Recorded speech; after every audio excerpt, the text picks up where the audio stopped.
Y es una vez más desde el corazón de la educación que con muchísimo orgullo y siendo todo un honor para nosotros en el equipo y comunidad 512, recibimos en esta ocasión a una colega que tiene un nombre muy bonito y es Ángela Rubiano, que nos visita desde Colombia y es una colega educadora apasionada por la educación, al igual que todos nosotros en la comunidad 512. Para presentar a Ángela, decirles que además de ser colombiana y educadora, posee estudios doctorales de educación en Chile. También es magíster en educación en la Universidad de La Sabana de Colombia. Pero algo que tiene muy en común con nosotros en el equipo 512 es la cantidad de estudios y dedicación de tiempo que ha hecho para el liderazgo educativo. Esa es la razón que nos convoca en esta ocasión, conversando desde el corazón de la educación con Ángela, quien les brinda un fuerte saludo a la comunidad. Muchísimas gracias, Ángela. Muchísimas gracias a la comunidad educativa que hoy nos acompaña. Es para mí un gusto estar en esta conversación. Muchísimas gracias, el gusto es todo nuestro. Y vamos a iniciar la conversación, Ángela, con una pregunta muy personal, pero que está muy asociada a nuestro quehacer, y es ¿cómo la educación ha impactado tu vida? Bien, leer en los libros que la educación es un poderoso movilizador social es una cosa, y otra es haberlo experimentado. Yo nací y crecí en una familia muy humilde, en Colombia, en un lugar, en una vereda, donde las casas eran de tierra pisonada. Y gracias a la educación mi vida se ha ido transformando al punto de hoy trabajar donde trabajo, de estar dirigiendo una maestría que forma directivos en Colombia, una de las pocas que lo hace, y por tanto creo poderosamente en la educación. Creo que es la manera en que podemos impulsar el cambio social, la evolución personal. En el fondo la educación ha de servir para habilitar a las personas para que puedan aprovechar nuevas oportunidades en el futuro. Y creo que eso me ha pasado a mí. Gracias, Ángela, por compartir ese mensaje que creo que nos llega a todos al corazón, porque definitivamente, como bien dices, una cosa es tener la teoría de cómo la educación transforma y otra muy distinta es ser parte de la transformación que provoca la educación. Nosotros en el equipo de 512 creemos profundamente que es a través de la educación que se generan todos los cambios. Uno lo dice de manera general como que se genera el cambio social, pero ¿qué es la sociedad sino cada uno de nuestros niños, nuestras niñas, jóvenes y con ello la representación de sus familias? Creo que ha dado un testimonio para empezar esta conversación que llamará mucho la atención a cada una de las maestras y de los maestros que escuchan nuestro programa. Y en esta misma línea, y siendo ya, como bien dices, además de una maestra, pues dirigir esta maestría, dirigir a otros que están interesados en la carrera de educación, ¿cuáles serían esos valores fundamentales que impregnan el quehacer educativo? Creo que el primero es el amor. Si hay amor en lo que hacemos, cada día lo haremos mejor. Necesitamos una educación que abogue por la dignidad de la persona humana, no solo que la declare, pues se puede declarar que creemos en la dignidad humana, pero otra cosa es hacer la vida en el aula, en la preparación de clase, en la manera en que corregimos a un estudiante. No necesitamos destruir ni anular su dignidad para eso. Para formar no necesitamos destruir esa dignidad. Creo también en que la justicia, que es un valor universal muy poderoso, ha de ser un regulador de las acciones en las que estamos inmersos en el aula, en la atención del conflicto, en la preparación de todo lo que hacemos. Y quisiera también destacar la importancia de la confianza.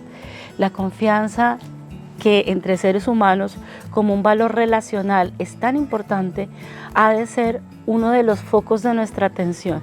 Y para eso se necesita tener conocimiento, competencia, porque cómo pueden creernos si no sabemos, y además carisma y carácter, que es mucho más que ser amables. Implica un trabajo interno personal y vivir ese liderazgo como una práctica de adentro hacia afuera. Muchísimas gracias, Ángela. Tengo nota del amor, de la justicia, de la confianza. Ojalá que cada uno de los que nos escuchan en nuestra comunidad, además de tomar nota, pues se hagan la pregunta reflexiva de: ¿estoy educando a través del amor? ¿Estoy poniendo en práctica la justicia en mi quehacer educativo? y genero confianza, tengo confianza en mí mismo, pero además provoco confianza en mis estudiantes. Son preguntas muy claves del mensaje que nos dejas y además, qué interesante mensaje, pues saberlo desde la voz de una líder educativa. Cuéntanos eso de una líder educativa en tu caso, Ángela. Primero tú como líder educativa y en segundo lugar, ¿qué características podríamos decir que debería tener siempre un líder educativo? Bien, la experiencia mía como líder educativa diría que empezó cuando siendo docente me doy cuenta que nuestra formación no era ese un aspecto que se instruyera, digamos, formalmente dentro del sistema. Empiezo a entender luego que el liderazgo no era algo que tenía que surgir espontáneamente, sino que se podía formar. Y esa idea genera un cambio importante porque entonces empiezo a formarme y empiezo a preguntarme qué pasaría si los docentes y directivos pudiéramos formarnos para impulsar nuestro liderazgo. Me lleva, por cierto, a la infancia. Los niños son líderes por naturaleza. Es en verdad el sistema el que a veces va coartando ese liderazgo. Y creo que en cuanto al liderazgo, pues hoy hay muchísima literatura, producción, experiencia, muchos aspectos podríamos hablar de liderazgo, pero en principio un elemento ético, porque para formar en la ética no necesitamos solo cátedras o metodologías, sino ser directivos y docentes altamente éticos y virtuosos. Eso significa encarnar las virtudes que predicamos para nuestros estudiantes. Por otra parte, creo que trabajar en la mentalidad de líder es algo esencial. Y ahí me detengo un momento para hablar de dos aspectos, y es que estamos muy acostumbrados, sobre todo en nuestros países latinoamericanos, a actuar desde una mentalidad de carencia, centrados en atender necesidades. Y creo que necesitamos una mentalidad de merecimiento, no para preguntarnos qué necesitamos, sino qué país merecemos y qué sistema educativo merecemos. Y por otra parte, ya propiamente en la mentalidad, creo que necesitamos más líderes con mente autotransformable, que es distinta a la mente socializada, temerosa, que busca el rechazo, la reprobación, y que teme el rechazo. La mente autodirigida, que es autosuficiente y cree que no necesita de nadie. Y la mente autotransformable, que tiene un líder que reconoce que no lo sabe todo, que reconoce que necesita de otros para poder comprender la realidad y para poder actuar, porque tiene mucha más libertad interior. Y ahí es donde se producen verdaderas transformaciones. Excelente, Ángela. Me quedo de todo lo valioso que has dicho, pero me quedo y quiero resaltar para que nuestra comunidad escuche con atención, que casi siempre decimos, mira, yo no soy un líder porque no nací líder. Y en la escuela no soy un líder porque no soy el director. Y qué importante mensaje nos dejas de que eso se forma y se va poniendo en práctica, pero sobre todo se muestra con el quehacer, con el ejemplo. Es un mensaje muy importante para la comunidad, el saberse líder, el saber que puede dar el paso de construir, de formarse, de preguntar, de indagar. Y sobre todo mencionaste que los niños y las niñas son líderes naturales. Y eso yo creo que es el mensaje más importante que una maestra, que un maestro debe tener todos los días en su aula. Que es que no es que tú eres el líder de ese grupo, es que estás entre líderes. Y cuánto puede florecer un espacio de diálogo, de construcción, de aprendizaje, cuando todos nos sabemos líderes. Antes mencionabas ese tema de la dignidad tan importante en la conversación docente, porque exigimos la dignidad del maestro, pero hay que voltear un poquito la conversación y darnos cuenta que esa dignidad la construimos a través de nuestro trabajo, a través de ese liderazgo que todos o tenemos o somos capaces de llegar a tener en una construcción muy seria, muy responsable. Fíjate cómo comentas que empezaste a indagar, a profundizar para llegar a ser la líder que eres hoy día. Y en el tiempo de pandemia, Ángela, definitivamente pues lo que más se necesitó fue esa seguridad que debemos tener los maestros y ese reconocimiento y autorreconocimiento del liderazgo que ejerce nuestra profesión sobre la comunidad educativa, nuestros estudiantes, nuestras familias, y nos vimos retados, ampliamente retados, a seguir adelante y a mostrar que sí, que podía darse el aprendizaje con los obstáculos y retos, pero podía darse. Cuéntanos de esa experiencia desde el punto de vista del liderazgo. En primer lugar, ¿cómo la viviste? Si quieres contarnos un poco la experiencia de la pandemia, pero también qué recomendaciones, porque aún estamos gestionando todo ese rezago que nos dejó la pandemia y nuestros líderes educativos necesitan más ideas, más fortaleza, más impulso para seguir adelante a pesar de la pandemia. Así es. Y en efecto la pandemia a los líderes los retó muchísimo, porque tuvimos que entender que una comunidad educativa es un conjunto de personas, no son las instalaciones del plantel físico, y entender la gobernabilidad de las personas, de la organización desde allí, nos lleva a un punto muy humanista, que sin duda es necesario rescatar. Además nos puso en trance porque ya no había sobre quiénes mandar realmente, sino que estaba la oportunidad de liderar con el ejemplo, de transmitir confianza y esperanza en medio de la desesperanza, que creo que es algo muy poderoso que muchos líderes lograron hacer muy bien a pesar de sus desafíos personales. Sin duda hoy nos quedan muchísimos retos, Ángela, para el sistema educativo. Creo que el hecho de que la depresión y la ansiedad hayan aparecido con fuerza entre los maestros, entre los estudiantes, en las comunidades educativas, duelos que quedaron después de la pandemia, nos llevan a la necesidad de fortalecer todo el desarrollo socioemocional sistémicamente. Por otra parte, la educación para la salud, la educación en la salud y el bienestar ha de ser una de las banderas de la escuela. No necesitamos ya más solamente, no digo que esto esté mal, una clase de educación física donde todos le demos vueltas a la cancha. Realmente necesitamos que esas clases de educación física, de ética, vayan también al autocuidado, aprender a hacer cosas que tal vez nosotros no tuvimos en nuestra formación y que nos tocó aprender de adultos, que tuvimos que aprender incluso por la pandemia cuando estábamos en medio de eso. La formación del carácter considero que es muy importante en la recuperación de aprendizajes, porque niños más agradecidos, más disciplinados, más resilientes, más responsables, como consecuencia van a aprovechar mejor las oportunidades que brinda el sistema, que brinden los educadores, sus docentes, sus padres de familia. Trabajar en esa dimensión ética sistemáticamente ha de ser también una de las grandes tareas que abordemos. Y cierro diciendo que a propósito del ejemplo, creo que una de las cosas que más vi es que esta pandemia en relación con los líderes nos hizo soltar mucho ego, porque a veces los líderes podemos llegar a creer que somos el cargo, el título que tenemos y definitivamente no somos eso. Somos el ser que experimenta ese cargo, que experimenta ese título, y volvernos a nosotros mismos es una clave para poder liderar con inspiración. Gracias, Ángela. Qué mensaje tan interesante nos dejas a mí de manera personal, a la comunidad, a todos los que lideramos la educación de alguna manera, desde el aula, desde la casa.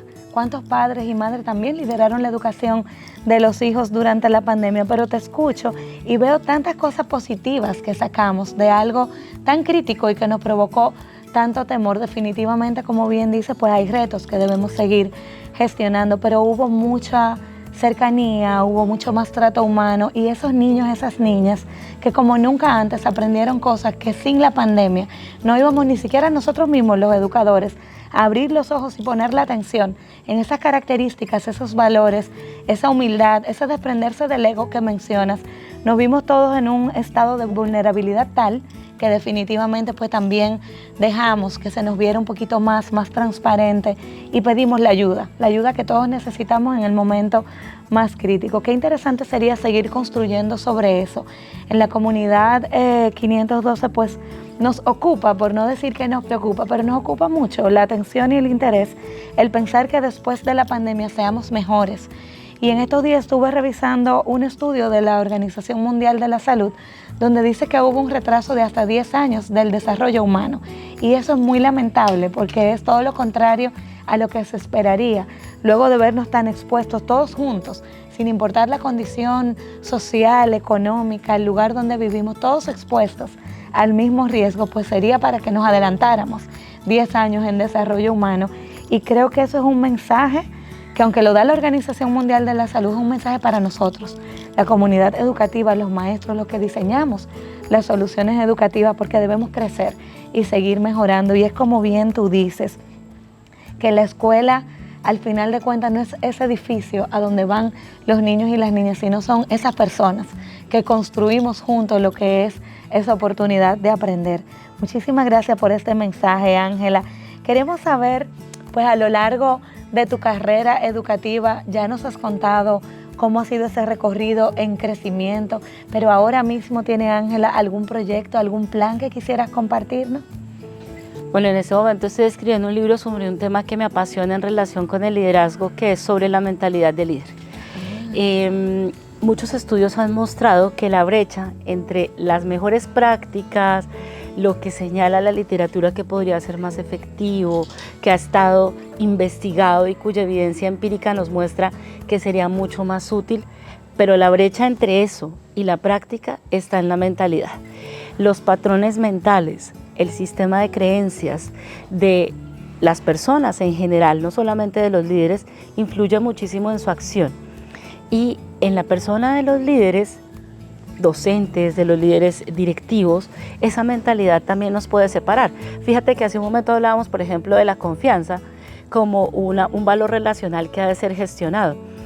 Pero yo puedo decir que quiero confiar, pero si en mi modelo mental hay un patrón que dice, cuando confío me defraudan, pues necesito trabajar en el patrón para poder cambiar la acción. Es decir, el liderazgo, considero, ha de partir del ser, pero debe reconocer que ese ser tiene una mentalidad que por modelación ha adquirido del entorno familiar, social, cultural y por las propias experiencias, un montón de elementos que a veces nos distancian de ser el líder que queremos ser. Quisiera ser así, pero ¿cómo hago para ser así si tengo miedo a fallar?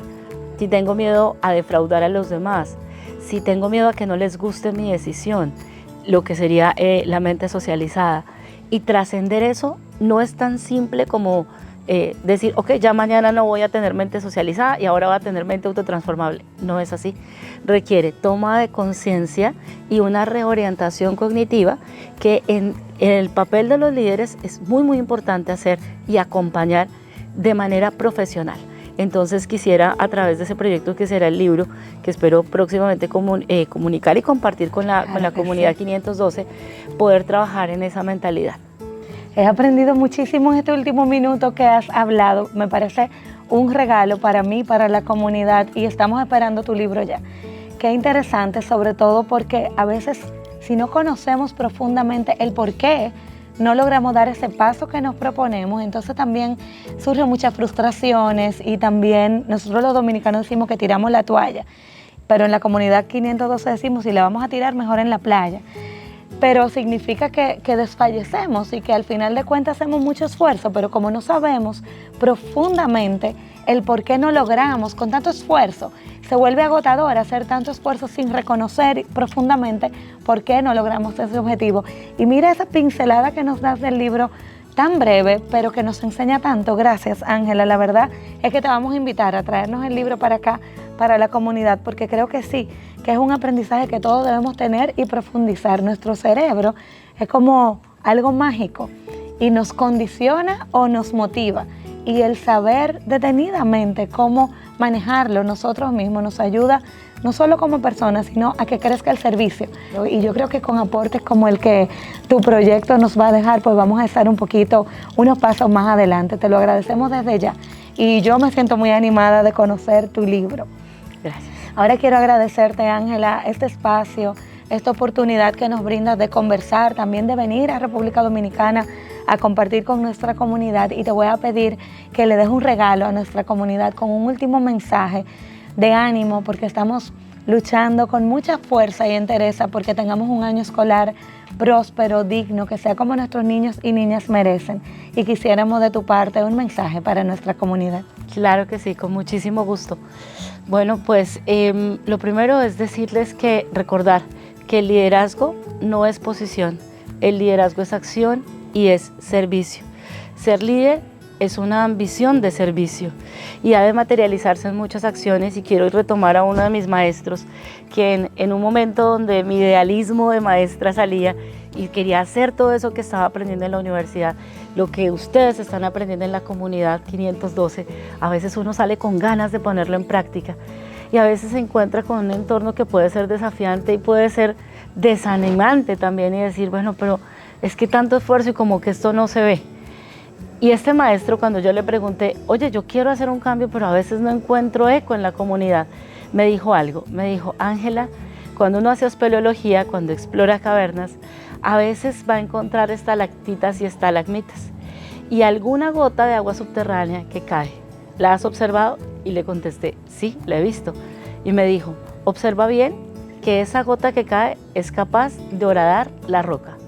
Una sola gota de agua. Y a ustedes les digo, sean como gotas de agua que horadan la roca. Aún lo más duro es posible de ser cambiado, aún la adversidad es posible de ser transformada, porque el espíritu humano es grande y el espíritu de un maestro líder puede hacer la gran diferencia. Educar con inspiración es la enseñanza más poderosa que ustedes, docentes y directivos docentes, pueden darle a sus estudiantes. Muchas gracias, Ángela, por la invitación. Muchísimas gracias a ti, Ángela, sobre todo por cada palabra que nos enseña. Es una maravilla poder conversar profundamente desde el corazón de la educación y aprender.